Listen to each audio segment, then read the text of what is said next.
Sebelumnya, terimalah salam kasih dan dhamma. Namo Sayang Adi Budaya, Namo Buddhaya.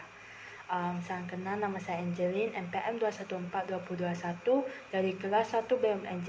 Di video kali ini saya akan memberikan sedikit edukasi mengenai kitab suci agama Buddha, yaitu Tipitaka.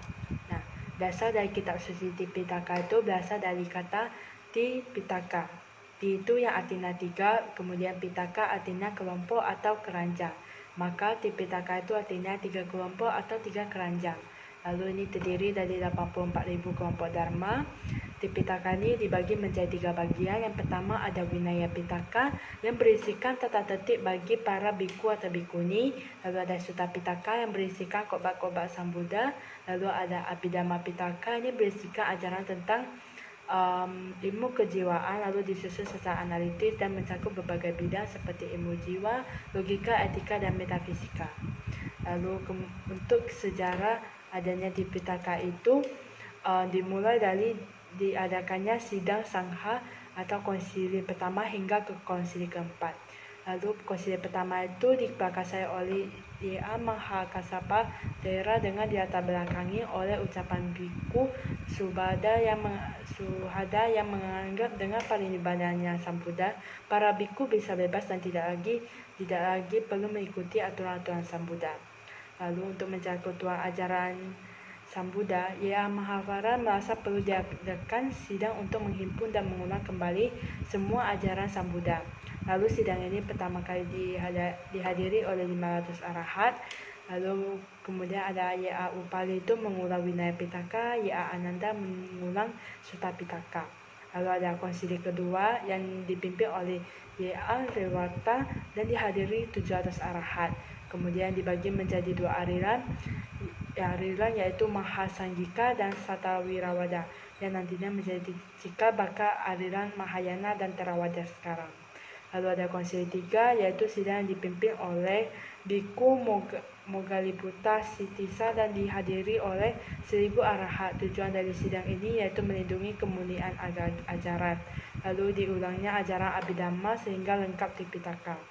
Lalu konsili 4 itu dipimpin oleh Biku Rakita Mahathera dan dihadiri oleh 500 biku. Sehingga Tipitaka untuk pertama kalinya disalin di pohon daun palem, lalu diturunkan secara lisan, akhirnya dituangkan dalam bentuk tulisan sehingga dapat digunakan hingga saat ini.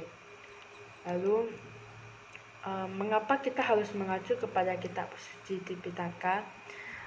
Dengan adanya Tipitaka itu, maka ajaran Sang Buddha itu tidak akan punah atau berhenti di masa itu saja, sehingga dapat diwariskan turun-temurun dari satu generasi ke generasi lain.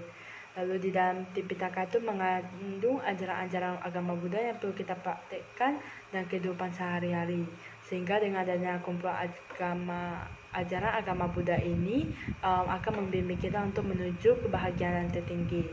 Lalu ajaran agama Buddha dan Tipitaka ini menjadi sebuah kekaguman bagi umat Buddha, karena ajaran Buddha ini mengajarkan hukum sebab akibat atau yang kita sebut dengan karma, lalu yang artinya yang diwarisi oleh atas perbuatan sendiri.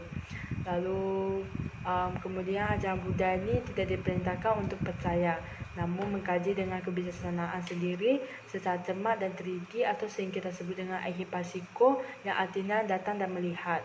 Lalu ajaran Buddha ini juga mengajar kita untuk saling mendoakan, seperti berdoa untuk makhluk halus, kemudian melakukan pelimpahan jasa bagi mereka. Validitas keautentikan dan pentingnya memahami kerangka dan isi kitab suci Tipitaka. Lalu Tipitaka itu kan terdiri dari banyak sutta. Lalu jumlah sutta itu tidak jarang membuat banyak orang yang meragukan validitasnya, karena mengingat pada awal perkembangan Tipitaka itu terus dilestarikan, dan untuk menghafal jumlah sutta yang sebanyak itu adalah hal yang tidak mungkin. Maka sangat penting untuk kita memahami isi Tipitaka, kemudian kita terapkan dalam kehidupan sehari-hari, bukan sekedar menghafal. Lalu ini dibagi menjadi 3 bagian yang masing-masing itu mengaku peraturan sendiri, sehingga lebih mudah untuk memahaminya dan mempraktekkan atau kita terapkan dalam kehidupan sehari-hari. Lalu untuk dinamika dan tantangan kitab suci Tipitaka. Dinamika dan tantangan kitab suci Tipitaka ini ada terjadi karena adanya perkembangan teknologi yang canggih, baik itu di masa sekarang maupun masa depan yang akan datang. Lalu dengan adanya perkembangan teknologi yang semakin canggih itu tentunya memberikan hal yang positif ataupun negatif atas keberadaan Tipitaka. Untuk hal positifnya atau dinamikanya yaitu Tipitaka itu dapat disusun secara online, kemudian disebarluaskan agar dapat dilestarikan terus-menerus hingga generasi berikutnya. Namun ada juga tantangannya, yaitu banyak orang tidak bijak dan tidak mengerti atas isi ajaran dalam Tipitaka ini sehingga tidak dapat dipraktekkan dengan baik. Kemudian untuk esensi dan urgensi kitab suci Pitaka untuk saat ini dan masa depan. Jumlah sutta yang begitu banyak itu membuat pembelajaran terhadap Tipitaka menjadi suatu pekerjaan yang cukup melelahkan. Lalu maka harus berusaha untuk membaca sutta yang ada. Tentu saja akan memakan banyak waktu dan energi yang dibutuhkan. Oleh karena itu maka ada cara lainnya, yaitu memulai dari sutta-sutta yang selama ini sudah kita kenal dan sudah dibabarkan oleh anggota sangha kepada umat awam. Sutta tersebut adalah Sigalo-wada Sutta yang merupakan sutta ke-31 dari Digha Nikaya yang membahas tentang sikap moral dan tanggungjawab sosial sebagai seorang umat Buddha. Demikian video edukasi mengenai Tipitaka. Semoga dapat bermanfaat bagi kita semua. Akhir kata, terimalah salam kasih dan dhamma. Namo Sang Hyang Adibudaya. Namo Buddhaya.